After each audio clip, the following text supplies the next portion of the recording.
নমস্কার, আজকের এই ভিডিওর মাধ্যমে আমরা দেখে নেব আপনারা কী করে বিবাহিত মহিলাদের এসআইআর এর ফর্ম ফিল আপ করবেন। গতকাল আমি একটি ভিডিও আপলোড করেছিলাম যেখানে অনেকেই বলেছেন যে বিবাহিত মহিলারা কী করে ফর্ম ফিল আপ করবেন সেটা একটা দেখিয়ে দিন। সেই জন্য আজকের এই ভিডিওটা লাইন বাই লাইন আমরা বোঝার চেষ্টা করব। প্রথমে দুটো লাইন লেখা আছে ভারতের নির্বাচন কমিশন গণনার ফর্ম, এই দুটো তো জিনিস হাত দেওয়ার দরকার নেই। তারপর থার্ড লাইনে বলা হয়েছে name and contact number of BLO, আপনার বাড়িতে যিনি ফর্ম বিলি করবেন তার নাম এবং তার ফোন নাম্বারটা এই 3 নম্বর লাইনে লেখা থাকবে। যদি কোনো রকম অসুবিধা হয়, ফর্ম কবে আপনি তাকে দেবেন বা ফর্ম ফিল আপ করতে কোনো রকম অসুবিধা হলে আপনারা এই নাম্বারে তাদের সাথে যোগাযোগ করতে পারেন। এরপর চলে আসছি নিচের 5টা যে বক্স আছে সেখানে কী কী লেখা আছে। প্রথমে লেখা আছে নির্বাচকের নাম। এখানে দেখুন একটা নাম লেখা আছে সঞ্চিতা রায়, এটা হচ্ছে নির্বাচকের নাম, অর্থাৎ এই মহিলার বর্তমানে ভোটার কার্ডে যে নামটা আছে সেটাই এখানে লেখা থাকবে। তার সাথে 2025 সাল অনুযায়ী তার ভোটার কার্ড নাম্বার যেটা আছে সেটা এখানে লেখা থাকবে এবং 2025 সাল অনুযায়ী তার ভোটার কার্ডের ঠিক যে ঠিকানাটা আছে হুবহু সেই ঠিকানাটাই এই ঠিকানার ঘরে বাংলায় লেখা থাকবে। এই ঘরটা আপনাকে কিছু হাত দিতে হচ্ছে না, কিছু ফিল আপ করতেও হচ্ছে না। চলে আসছি পাশের ঘরে। পাশের ঘরে এখানে 2025 সালের ভোটার লিস্ট অনুযায়ী সেই ভোটারের ক্রমিক সংখ্যা, অংশ নাম্বার এবং তিনি কোন স্কুলে ভোট দেন সেইটা লেখা থাকবে। বিধানসভা বা লোকসভার নাম এটাও লেখা থাকবে এবং রাজ্যের নাম যেটা আছে সেটা এখানে লেখা থাকবে। এগুলোতে আপনার হাত দিতে হচ্ছে না, জাস্ট লেখা থাকবে, আপনি একবার দেখে নেবেন। তারপর একটি এখানে কিউআর কোড আছে, এটা স্ক্যান করে আপনি সব ডিটেল পেয়ে যাবেন, এখানেও কিছু করতে হবে না। বর্তমানে ভোটার কার্ডে তার যে ফটোটা আছে সেটা এখানে সাদা কালো প্রিন্ট আউট হয়ে আসবে, এটা প্রিন্ট আউট হয়েই আসবে, এখানেও কিছু করতে হবে না। পাশের ঘরে শুধু বলা হচ্ছে সাম্প্রতিকতম ফটো ছাঁটুন। এই পাশের যে ঘরটা ফাঁকা আছে এই ঘরটায় আপনার একটা recent colour passport size photograph paste করতে হবে। খুব বড় দেবেন না, মোটামুটি এই ঘরটার মধ্যে ধরে এরকমই একটা দেবেন। ফটো নিয়েও একটা কনফিউশন আছে, অনেকে বলছেন সাদা ব্যাকগ্রাউন্ডের হতে হবে কিনা, অনেক বিএলওই বলছেন ব্যাকগ্রাউন্ড যেন সাদা হয় এরকম ফটো দিতে, কারণ অনলাইনে ভোটার কার্ড যখন করা হয় না ওখানেও মেনশন করা থাকে সাদা ব্যাকগ্রাউন্ডের ফটো। যদিও অনেকেই সেটা মানেন না, বিভিন্ন রকম ব্যাকগ্রাউন্ড দিয়ে দেন তাই ভোটার কার্ড চলে আসে, কিন্তু এখানে যখন পেস্ট করবেন সাদা বা লাইট কালার ব্যাকগ্রাউন্ডের ফটো এখানে পেস্ট করবেন। তারপর বলা হচ্ছে জন্ম তারিখ, মাস আর বছর অনুযায়ী। এখানেও অনেকের কনফিউশন আছে, অনেক বিবাহিত মহিলার ভোটার কার্ডটি হয়তো অনেক পুরনো, সেখানে শুধু সালটা দেওয়া আছে বা লেখা আছে 1995 সাল অনুযায়ী বয়স এত, এইটা লেখা আছে। পুরো জন্ম তারিখ, মাস, সাল কিছুই লেখা নেই, সালটা লেখা আছে আর কি, কিন্তু মাসটা আর ডেটটা লেখা নেই। সেক্ষেত্রে এই মহিলার অন্যান্য ডকুমেন্টসে সঠিক যে ডেট অফ বার্থটা আছে সেটাই এখানে লিখে দেবেন। যদি আধার কার্ডে বা প্যান কার্ডে সঠিকটা থাকে সঠিকটাই এখানে লিখে দেবেন, সেই অনুযায়ী লিখবেন। ভোটার কার্ডে কি আছে লেখার দরকার নেই। আধার কার্ড নাম্বার ঐচ্ছিক দিতেও পারেন, নাও দিতে পারেন, তবে দিয়ে দিলে ভালো। তারপর আছে ফোন নাম্বার, এটা নিজের ফোন নাম্বার দিয়ে দেবেন। যদি বাড়িতে একটাই ফোন থাকে, মেম্বার আছে হয়তো 5 জন, সবাই কি একই ফোন নাম্বার ইউজ করতে পারে? হ্যাঁ, অসুবিধা নেই, সবাই একই ফোন নাম্বার ইউজ করতে পারে। তারপর বলা হয়েছে পিতা বা অভিভাবকের নাম। বিবাহিত মহিলাদের ক্ষেত্রে যাদের ভোটার কার্ড ট্রান্সফার হয়ে গেছে এবং পিতার নামের জায়গায় অভিভাবক হিসাবে স্বামীর নাম চলে এসেছে, তারা সেক্ষেত্রে তাদের স্বামীর নামটাই এখানে লিখবে। অভিভাবকের নাম এখানে টিকমার্ক দেবে, তারপর এখানে স্বামীর নামটা লিখে দেবে। যদিও এই নিচের দিকে স্বামী বা স্ত্রীর নাম দেওয়ার জায়গা আছে, তাও যাদের বিবাহ হয়ে গেছে, বিবাহিত মহিলারা যাদের ভোটার কার্ডে স্বামীর নাম এসে গেছে তারা স্বামীর নামটা এখানে লিখতে পারে। তারপর অভিভাবকের নাম বা পিতার নাম যার নামই লিখছে তার ভোটার কার্ড নাম্বারটা এখানে পুট করে দেবে 2025 সাল অনুযায়ী। এবার এখানে অনেকের প্রশ্ন আসছে, আমার বাবা হয়তো মারা গেছে, 2004 সালে মারা গেছে, 2005 সালে মারা গেছে, ভোটার কার্ডও নেই, ভোটার কার্ড হারিয়ে গেছে বা কোনোভাবে অতদিন আগে মারা গেছে, এখন কি আর ভোটার কার্ড থাকে? থাকারই কথা নয়। সেক্ষেত্রে ভোটার কার্ড নাম্বার তো নেই, তখন আমরা কি করব? সেক্ষেত্রে আপনারা এই ঘরটা ফাঁকা রাখবেন, এই ঘরে কিচ্ছু লেখার দরকার নেই, জাস্ট এখানে অভিভাবকের নাম বা পিতার নাম বা স্বামীর নাম যেটা পারবেন লিখবেন, আর ভোটার কার্ড নাম্বার যদি থাকে তাহলে লিখবেন, যদি না থাকে লেখার দরকার নেই।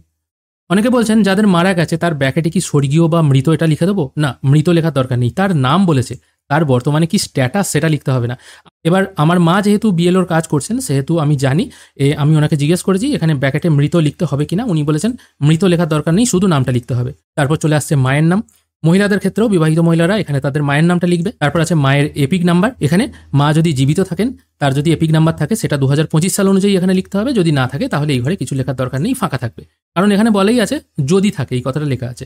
এবার হ্যাঁ, কোনো মহিলা যদি মনে করে সে তার বাবার নামই লিখবে, ভোটার কার্ডেও তার হয়তো বাবার নামই আছে, স্বামীর নাম হয়নি, সেক্ষেত্রে তার বাবার নামটাই এখানে লিখতে হবে, 2025 সাল অনুযায়ী এখানটা হবে। তারপর চলে আসছে স্বামীর নাম বা স্ত্রীর নাম। এবার যে সমস্ত মহিলাদের বিবাহ হয়ে গেছে তারা এখানে তার স্বামীর নামটা লিখে দেবে। যদি তাদের স্বামী মারা গিয়ে থাকে তাহলেও তারা স্বামীর নামটা এখানে লিখে দেবে। স্বামীর যদি ভোটার কার্ড নাম্বার থাকে সেটা এখানে দেবে, যদি না থাকে কিছু লেখার দরকার নেই। সব কিছু হবে এখানে 2025 সাল অনুযায়ী, 2025 সালে যেটা আছে সেটাই লিখতে হবে। আশা করি ওপরের ঘরটা আপনাদের ক্লিয়ার হয়ে গেছে। বাবা মা স্বামী এনারা যদি জীবিত থাকেন তাদের ভোটার কার্ড নাম্বার যদি থাকে এখানে লিখে দেবেন, যদি না থাকে তাহলে কিন্তু লেখার দরকার নেই, ঘর ফাঁকা রাখবেন। চলে আসছি একদম নিচের অংশে, এটাই হচ্ছে সবথেকে ইম্পর্টেন্ট এবং লেটেস্ট আপডেট আমরা পেয়ে গেছি। এই সম্পর্কের জায়গায় কি লিখবো এটা আমি পরে আলোচনা করছি। এই যে ব্যক্তির আমি ফর্ম ফিল আপ করছি এনার নাম হচ্ছে সঞ্চিতা রায়। এনার 2002 সালে ভোটার কার্ড হয়ে গেছিল, কারণ এনার জন্ম 1982 সালে। আমি জাস্ট আপনাদের উদাহরণের জন্য বলছি, এনার জন্ম 1982 সালে, 2002 সালে 20 বছর হয়ে গেছে এবং তার ভোটার কার্ডও হয়ে গেছে। এবার এই মহিলার তারপর বিবাহ হয়েছে এবং বিবাহের পর টাইটেল চেঞ্জ হয়েছে, কিন্তু 2002-এ তার ভোটার লিস্টে নাম ছিল। এবার তার ফর্ম ফিল আপ করতে হবে এই বাঁ দিকের অংশটা, কারণ এখানে বলাই আছে সর্বশেষ এসআইআরে যদি কারোর নাম থাকে তাহলে সেই ব্যক্তি যদি আবার এসআইআর করে তাহলে তখন তাকে এই বাঁ দিকের অংশটা ফিল আপ করতে হবে। এবার এই দিকের সমস্ত তথ্যটা হবে 2002 সাল অনুযায়ী। এখানে দেখুন নির্বাচকের নাম লিখেছি সঞ্চিতা মুখার্জি, কিন্তু এখানে নাম আছে সঞ্চিতা রায়। তাহলে নামটা কেন দুরকম হলো? নামটা এই কারণেই দুরকম হলো বা টাইটেলটা এই কারণেই চেঞ্জ হলো, এই মহিলার 2002-এর পর বিবাহ হয়েছে এবং বিবাহের পর তার টাইটেল এই মুখার্জি থেকে চেঞ্জ হয়ে রায় হয়েছে, মানে বর্তমানে যেটা আছে। কিন্তু এই নিচে যখন ফর্ম ফিল আপ সে করবে 2002 সালে তার যে নামটা ছিল সেই নামটাই এখানে ফিল আপ করতে হবে, কারণ বিবাহের আগে তার টাইটেল ছিল হয়তো মুখার্জি, সেই মুখার্জিটাই এখানে লিখতে হবে। অনেকে ভুল করতে পারেন, অনেকে বর্তমানে যে টাইটেলটা আছে সেটাই হয়তো এখানে লিখে দেবেন, সেটা একদমই করবেন না। আপনার 2002 সালে ভোটার লিস্টে নাম থাকুক বা না থাকুক, না থাকলে তো আপনাকে পাশের ঘরটা ফিল আপ করতে হচ্ছে আপনার বাবা কিংবা মায়ের ডকুমেন্টস থেকে। আর যাদের 2002-এ নাম ছিল তাদেরও তো ভোটার লিস্টে লাগবে। সেক্ষেত্রে 2002-এ আপনাদের যে নামটা ছিল সেটাই লিখবেন। যদি বিবাহের আগে ভোটার কার্ড হয়ে গিয়ে থাকে তাহলে বিবাহের আগে যে টাইটেলটা ছিল, মানে বাবার বাড়ির টাইটেল যেটা, সেটাই এখানে লিখবেন। আমি যেমন এখানে লিখেছি মুখার্জি, এনারও বাবার বাড়ির টাইটেল দেখুন, মায়ের নাম বাবার নাম সব জায়গায় মুখার্জি আছে। এবার যদি এরকম দেখা যায় অনেকের হয়তো 2002-এ বিবাহ হয়ে গিয়েছিল, তারপর স্বামীর বাড়িতেই ফার্স্ট টাইম হয়তো ভোটার কার্ড হয়েছে, সেক্ষেত্রে তাদের টাইটেল তো এখনো চেঞ্জ হয়নি, সেক্ষেত্রে তাদের বর্তমানে যে টাইটেলটা সেটাই আছে। আশা করি জিনিসটা আপনাদের ক্লিয়ার করতে পারলাম। যে সমস্ত মহিলাদের 2002-এর পর বিবাহ হয়েছে এবং যাদের টাইটেল চেঞ্জ হয়েছে তারা অবশ্যই 2002 সালে ভোটার লিস্টে যে টাইটেলটা ছিল সেটাই লিখবেন। দেখবেন বর্তমানের সঙ্গে সেটা হয়তো নাও মিলতে পারে। আশা করি জিনিসটা আপনাদের ক্লিয়ার করতে পারলাম। তারপর 2002 সাল অনুযায়ী আপনার ভোটার কার্ড নাম্বার যেটা সেটাই লিখবেন। WB দিয়ে শুরু যদি হয়ে থাকে পুরনো নাম্বার সেটাই এখানে লিখবেন। দেখুন বর্তমানে নাম্বার কিন্তু ছোট নাম্বার হয়ে গেছে, JJL দিয়ে কিছুটা অংশ আমি দেখাচ্ছি। এখানে দেখুন পুরনো নাম্বার বা বড় নাম্বার সেটাই কিন্তু এখানে লিখবেন। 2002 সালের লিস্টে এরকম ডাউনলোড করে নেবেন। ডাউনলোড করে নেওয়ার পর সচিত্র পরিচয়পত্র নাম্বার বলে যেটা লেখা থাকবে এরকম, সেটাই এখানে লিখবেন। দেখুন তখনকার দিনেও কারোর ছোট নাম্বার ছিল, কারোর বড় নাম্বার ছিল। এবার আপনার ক্ষেত্রে যেটা সঠিক হবে, মানে 2002 অনুযায়ী যেটা হবে সেটাই কিন্তু এখানে লিখে দেবেন। তারপর বলা হয়েছে আত্মীয়ের নাম। এবার এই আত্মীয়ের নামটা কি লিখবেন? 2002 সালে যদি আপনার বিবাহ হয়ে গিয়ে থাকে এবং বিবাহিত মহিলারা যাদের 2002-এ এসআইআরে অংশগ্রহণ করেছিলেন তাদের আত্মীয়ের নামের জায়গায় যদি কারুর স্বামীর নাম থেকে থাকে তাহলে স্বামীর নাম লিখবেন, যদি কারুর বাবার নাম থেকে থাকে তাদের বাবার নাম লিখবেন। এবার বাবার নাম তাদেরই থাকবে যাদের বিবাহের আগেই ভোটার কার্ড হয়ে গিয়েছিল এবং 2002-এ যারা এসআইআরে অংশগ্রহণ করেছিলেন। আর আমার কথা বুঝতে যদি অসুবিধা হয় সোজাসুজি 2002-এর লিস্ট খুলবেন, এখানে আপনার নাম দেখবেন, সে আপনার নাম কি আছে সেটা এই নিজের এই নামের জায়গায় চোখ বুজে লিখে দেবেন। তারপর কি আছে এপিক নাম্বার, সেই এপিক নাম্বারটা এখানে খুঁজবেন। এপিক নাম্বার যেটা লেখা আছে সেটা এখানে লিখে দেবেন। যদি থাকে, অনেকে দেখবেন এপিক নাম্বার নাই, সেক্ষেত্রে কিছু লেখার দরকার নেই। তারপর বলা হয়েছে আত্মীয়ের নাম। আবার 2002-এর লিস্ট খুলবেন, এখানে সম্পর্কের জায়গায় কী লেখা আছে দেখবেন, সেই নামটা এই পাশের ঘরে বা এই ঘরটায় লিখে দেবেন। তারপর লেখা আছে সম্পর্ক। আবার এইরকম 2002-এর লিস্ট খুলবেন, এখানে দেখুন সম্পর্ক লেখা আছে। সম্পর্কে আপনার যে সম্পর্ক লেখা আছে পিতা বা স্বামী যেটা হবে সেটা এই ঘরটাই লিখে দেবেন। আশা করি জিনিসটা আপনাদের ক্লিয়ার করে বোঝাতে পারলাম। এবার যদি সেই মুহূর্তে কারোর বাবা না থাকে সেক্ষেত্রে তার হয়তো মায়ের নাম ছিল এই জায়গায়, সেক্ষেত্রে সে মাতাই লিখবে, ঠিক আছে। তারপর আছে জেলা। এবার এখানে অনেকে কনফিউজ হয়ে যাচ্ছে। এবার অনেকে বলছে আমার জন্ম বিহারে, আমি বিহারেই মানুষ হয়েছি, বিবাহের পর আমি ওয়েস্ট বেঙ্গলে এসেছি, বা আমার জন্ম রাজস্থানে, আমি রাজস্থানে বিবাহের পর এসেছি, আমরা কি করব? আপনাদের ওখানে যে লাস্ট এসআইআর হয়েছিল সেখানকার ডিটেল দিতে হবে। এটা যে সবার পশ্চিমবঙ্গ অনুযায়ী হবে তা কিন্তু নয়।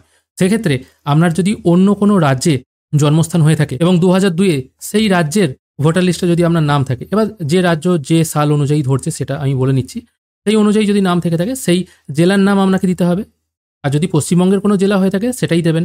বিবাহের আগেই যদি 2002-এর লিস্টে আপনার নাম থেকে থাকে, বিবাহের পর তো সেটা চেঞ্জ হয়েছে, সেক্ষেত্রে আপনার জেলার নাম, রাজ্যের নাম এগুলো চেঞ্জ হয়ে যাবে, সেটা কিন্তু ওই অনুযায়ী দেবেন। ওই একই রকমভাবে আবার 2002-এর লিস্ট খুলবেন। এটা যেহেতু পশ্চিমবঙ্গের লিস্ট সেই জন্য বাংলায় লেখা আছে, অন্য জায়গাকার লিস্ট হলে হয়তো হিন্দিতে লেখা থাকবে। এটা ধরুন অন্য জায়গার যদি লিস্ট হয়, এটা যদি ধরুন এমন একটা বিধানসভা হলো সেটা পশ্চিমবঙ্গের কোনো বিধানসভা নয়, সেক্ষেত্রে আপনার সেই বিধানসভার নাম সেটা 2002-এ যেটা ছিল সেটা লিখবেন। রাজ্যের নাম যেটা ছিল, যদি পশ্চিমবঙ্গ হয়ে থাকে তো পশ্চিমবঙ্গেই লিখবেন। যদি অন্য রাজ্য হয়ে থাকে, বিহার, ঝাড়খণ্ড, গুজরাট, তামিলনাড়ু, কেরালা, যে কোনো রাজ্য হতে পারে, যে রাজ্য আছে সেটাই লিখে দেবেন। আর জেলার নাম আপনি 2002 সালে কোন জেলায় ছিলেন, যদি পশ্চিমবঙ্গে সেম জেলা হয়ে থাকে, বিবাহের পরও হয়তো সেম জেলায় আছে, তাহলে তো অসুবিধা নেই। ধরুন আপনার বাবার বাড়ি হচ্ছে হুগলিতে, বিবাহের পর আপনি চলে এসেছেন হয়তো পুরুলিয়া, 2002 আপনার নাম হয়তো হুগলিতেই ছিল, সেক্ষেত্রে হুগলিই লিখবেন। আশা করি এই জিনিসটাও আপনাদের ক্লিয়ার করতে পেরেছি। এটা শুধুমাত্র যে পশ্চিমবঙ্গ অনুযায়ী হবে তা নয়, আমরা যদি 2002-এ অন্য কোনো স্টেটে বা অন্য কোনো ডিস্ট্রিক্টে নাম থেকে থাকে সেটা ওই অনুযায়ী হবে। তারপর বলা হয়েছে বিধানসভা ক্ষেত্রের নাম্বার 2002 সাল অনুযায়ী হবে। পশ্চিমবঙ্গ ছাড়া অন্য কোনো রাজ্যের যদি আপনি হয়ে থাকেন সেখানকার 2002 এর লিস্ট ডাউনলোড করবেন, সেই অনুযায়ী বা পশ্চিমবঙ্গেরও যদি হয় বিধানসভা ক্ষেত্রের নাম্বারটা আপনারা পেয়ে যাবেন। এইখানে দেখুন লেখা আছে বিধানসভা ক্ষেত্রের নাম্বার। বিধানসভা হচ্ছে রায় না, এটা জাস্ট একটা উদাহরণের মাধ্যমে দেখাচ্ছি। আর ক্ষেত্রের নাম্বার হচ্ছে 273, এখানে লিখে দেবেন আপনারা 273 2002 অনুযায়ী। তারপর বলা হয়েছে অংশ নাম্বার, এটাও 2002 অনুযায়ী হবে। এখানে দেখুন লেখা আছে অংশ নাম্বার 188, আপনাদের যেটা হবে সেটা এখানে লিখবেন। আর বলা হয়েছে ক্রমিক সংখ্যা, ক্রমিক সংখ্যা এখানে দেখুন লেখা আছে আপনার নামের পাশে, যাদের 2002 এর নাম আছে তাদের নামের পাশে যে ক্রমিক সংখ্যাটা লেখা থাকবে এই ক্রমিক সংখ্যার ঘরে নিচের অংশটাই লিখে দেবেন। আশা করি বোঝাতে পারলাম যাদের 2002 এর লিস্টে নাম আছে তারা কি করে এই ঘরটা ফিল আপ করবে। এবার যাদের 2002 এর লিস্টে নাম নেই, তার পিতা বা মাতা অথবা দাদু ঠাকুমা এই কারুর ছিল, এক্ষেত্রে তাদেরকে কিন্তু এই ডান দিকের ঘরটা ফিল আপ করতে হবে। এবার ডান দিকের ঘরটায় ফিল আপ করতে গিয়ে অনেকে বলছেন আমার বাবা মা দাদু ঠাকুমা কারুরই নাম নেই, আমরা কি এখানে আত্মীয়ের বিবরণের জায়গায় এখানে স্বামীর নাম ধরে এসআইআর করতে পারি? স্বামীর নাম দিতেও পারেন, কিন্তু বিএলওদের সাথে আমি কথা বলে জেনেছি এখানে শুধুমাত্র বাবা মা দাদু ঠাকুমা এই 4 জনের নামই দেওয়া যাবে, স্বামীর নাম কিন্তু দেওয়া যাবে না। আবার অনেক বিএলও বলছেন এখানে স্বামীর নামও দেওয়া যাবে। এবার স্বামীর নাম দিলে আপনার বাড়িতে নোটিশ আসতে পারে এবং ওই 11টি ডকুমেন্টসের মধ্যে যে কোনো একটি ডকুমেন্টস দেখিয়ে আপনাকে প্রুফ করতে হবে আপনি ভারতীয়। তবে বেস্ট অপশন হচ্ছে বাবা মা দাদু ঠাকুমা। এবার ধরা যাক এই ব্যক্তি সঞ্চিতা রায় নামক যে ব্যক্তি আছে তার জন্ম হয়তো অনেক পরে, 1982 নয় 1995 সালে বা 2000 সালে জন্ম, বর্তমানে তার বয়স 25 বছর। এবার রিসেন্টলি তার হয়তো ভোটার কার্ড হয়েছে, 2002 সালে তার নাম থাকেনি। এবার সেই ব্যক্তি যখন এসআইআর করবে সে তখন তার বাবা মা দাদু এবং ঠাকুমা এই 4 জনকে দিয়ে ফর্ম ফিল আপ করতে পারে, মানে এই ডান দিকের অংশটা ফিল আপ করতে পারে। সেক্ষেত্রে এখানে যে নামটা লিখবে সে কিন্তু লিখবে তার বাবার নাম, বাবা মা দাদু ঠাকুমা 4 জন হতে পারে, আমি বাবাটাকেই কমন ধরে নিচ্ছি। দেখুন এখানে বাবার নাম লেখা আছে সুকুমার মুখার্জি, এখানেও লিখতে হবে সুকুমার মুখার্জি। 2002 এর লিস্টে হয়তো তার বাবার নাম আছে সুকুমার কুমার মুখার্জি, ঠিক আছে? এরকম যদি থেকে থাকে তাহলে সেই সুকুমার কুমার মুখার্জিটাই লিখবে, বর্তমানে যেটা আছে সেটা কিন্তু লিখলে হবে না, যেটা ছিল তখন 2002 অনুযায়ী সেটাই লিখতে হবে। তারপর আছে এপিক নাম্বার, যেহেতু এটা আমি বাবা ধরে করছি আপনারা মা দাদু ঠাকুমা যেটা ইচ্ছে করতে পারেন। এপিক নাম্বার যদি 2002 এর লিস্টে আপনার বাবার এপিক নাম্বার বা ভোটার কার্ড নাম্বার থাকে, এবার ভোটার কার্ড নাম্বারটাই এপিক নাম্বার, সেটাই হচ্ছে সচিত্র পরিচয়পত্র নাম্বার। একই জিনিস, অনেকে এটাও কনফিউজ হয়ে যাচ্ছেন, সচিত্র পরিচয়পত্র number epic number voter card number একই জিনিস। এই নাম্বারটা যদি থাকে তাহলে আপনারা এ ঘরে লিখবেন, যদি না থাকে কিছু লেখার দরকার নেই। তারপর বলা হয়েছে আত্মীয়ের নাম, আত্মীয়ের নামের জায়গায় এই লিস্টটা আবার খুলবেন। যদি আপনি আপনার বাবা মা দাদু ঠাকুমা যার ধরেই করুন না কেন তার ভোটার কার্ডে এখানে এই যে সম্পর্কিত ব্যক্তির নাম লেখা আছে, এই ব্যক্তির নাম যেটা আছে এটা এ ঘরে লিখে দেবেন। মানে আপনি যার ভোটার কার্ড ধরে এসআইআর করছেন তার ভোটার কার্ডে তার বাবার নাম ছিল না, দাদুর নাম ছিল না, ঠাকুমার নাম ছিল না, মায়ের নাম ছিল, যেটা ছিল সেটা এখানে লিখবেন। এটাতেও যদি আপনি আমার কথা বুঝতে না পারেন তাহলে আপনি যার ভোটার কার্ড ধরে এসআইআর করবেন তার লিস্ট খুলবেন এখানে। ধরা যাক আপনি এই ব্যক্তির নাম ধরে এসআইআর করছেন, নাম হচ্ছে সুধীর, ধরা যাক আপনার বাবার নাম হয়তো সুধীর, সেক্ষেত্রে এখানে লিখে দিলেন সুধীর। আমি এখানে জাস্ট বোঝানোর জন্য বলছি সুধীর। তারপর তার এপিক নাম্বারটা যে এল দিয়ে শুরু সেটা ঘরে লিখে দিলেন। তারপর আত্মীয়ের নামটা 2002 অনুযায়ী এখানে সম্পর্কিত ব্যক্তির নাম বা আত্মীয়ের নাম একই কথা যেটা আছে সেটা এই ঘরটায় লিখে দেবেন। এই ক্ষেত্রেও দেখুন একই আছে, এখানে উল্লিখিত ব্যক্তির নাম সঞ্চিতা রায়, তার পিতার নাম ছিল সুকুমার মুখার্জি, তার পিতাকে দিয়েই এসআইআর করাচ্ছেন কারণ তার পিতার 2002 এর ভোটার লিস্টে নাম ছিল। আমি এখানে সুকুমার মুখার্জি লিখে দিয়েছি। সুকুমার মুখার্জির 2002 যে এপিক নাম্বারটা ছিল সেটা এখানে লিখতে হবে, যদি থাকে লিখবেন, যদি না থাকে লেখার দরকার নেই। তারপর আছে আত্মীয়ের নাম। এবার এই যে সুকুমার মুখার্জি, এই সুকুমার মুখার্জির ভোটার কার্ডে তার রিলেটিভ নেম বা আত্মীয়ের নাম হিসেবে যার নাম ছিল সেটাই এখানে লিখতে হবে, যদি তার বাবার নাম থাকে তাহলে সেটা লিখবেন। তারপর বলা হচ্ছে সম্পর্ক, এই সম্পর্কের ঘরটা অনেকটা কনফিউশন হয়ে যাচ্ছে, তবে আমি লেটেস্ট আপডেট যেটা পেয়েছি এবং যেটা ফাইনাল আপডেট সেটা হচ্ছে এটা। এই সম্পর্কের ঘরটা হবে এখানে যে ব্যক্তির নাম আপনি দিচ্ছেন এই ব্যক্তির সাথে যে ব্যক্তি হচ্ছে নির্বাচক, মানে যার নামে ফর্ম বেরিয়েছে তার সাথে কি সম্পর্ক সেটাই কিন্তু এখানে দেখতে হবে। এই ব্যক্তির সাথে এই ব্যক্তির কি সম্পর্ক সেটাই এখানে দিতে হবে। নির্বাচকের নাম যার নাম লেখা আছে তার সাথে আপনি আত্মীয়ের নাম যেটা দিচ্ছেন এখানে যার নাম দিচ্ছেন তার সাথে আপনার কি সম্পর্ক সেটা এখানে লিখবেন। অনেকে বলছেন এই সম্পর্কটা হবে এই দুই ব্যক্তির মধ্যে সম্পর্ক, সেটা কিন্তু নয়। যার নাম ধরে আপনি এসআইআর করছেন তার সঙ্গে আপনার কি সম্পর্ক সেটাই কিন্তু এই ঘরটায় লিখতে হবে। এমনকি বিএলও অ্যাপেও কিন্তু বাবা মা দাদু ঠাকুমা এই 4টে অপশনই আছে, আর কোনো অপশন নাই। তাই আপনি যদি স্বামীর নাম ধরেও এসআইআর করতে চান আপনাকে কিন্তু ম্যাপিং করানো যাবে না। তারপর বলা হয়েছে জেলা, এই জেলা হবে 2002 সাল অনুযায়ী আপনি কোন জেলায় ছিলেন সেটাই লিখবেন। এবার 2002 সালে যদি আপনি অন্য কোনো জেলায় থেকে থাকেন, পশ্চিমবঙ্গ ব্যতীত অন্য কোনো রাজ্যে থেকে থাকেন, তাহলে সেই রাজ্যের 2002 অনুযায়ী যে ডিটেল আছে সেটাই আপনাকে ফিল আপ করতে হবে। যদি আপনি পশ্চিমবঙ্গের হয়ে থাকেন তাহলে পশ্চিমবঙ্গের কোন জেলায় আপনি ছিলেন সেটাই লিখবেন, কারণ বিবাহের পর তো জেলা চেঞ্জ হতে পারে, রাজ্যটাও চেঞ্জ হতে পারে, ঠিক আছে? তারপর চলে আসছে জেলার নাম, রাজ্যের নাম। 2002 সাল অনুযায়ী আপনার বাবা বা মা অথবা দাদু অথবা ঠাকুমা কোন জেলায় ছিলেন, কোন রাজ্যে ছিলেন সেগুলো এখানে ফিল করবেন। সেটা যে পশ্চিমবঙ্গেই হবে তার কিন্তু কোনো মানে নেই। বিধানসভা ক্ষেত্রের নাম 2002 সাল অনুযায়ী 2002 সালে আপনার বাবা কোথায় ছিলেন বা কোন অঞ্চলে ভোট দিতেন, বাবা মা দাদু ঠাকুমা যে কেউ হতে পারে, আমি শুধু বাবাটাই মেনশন করছি কারণ আমি বাবা ধরেই করছি বলে। এটা এখানে লিখতে হবে। সেটা যে পশ্চিমবঙ্গেই হবে এটা মানে নেই, অন্য কোনো জেলাও হতে পারে, অন্য কোনো রাজ্যও হতে পারে।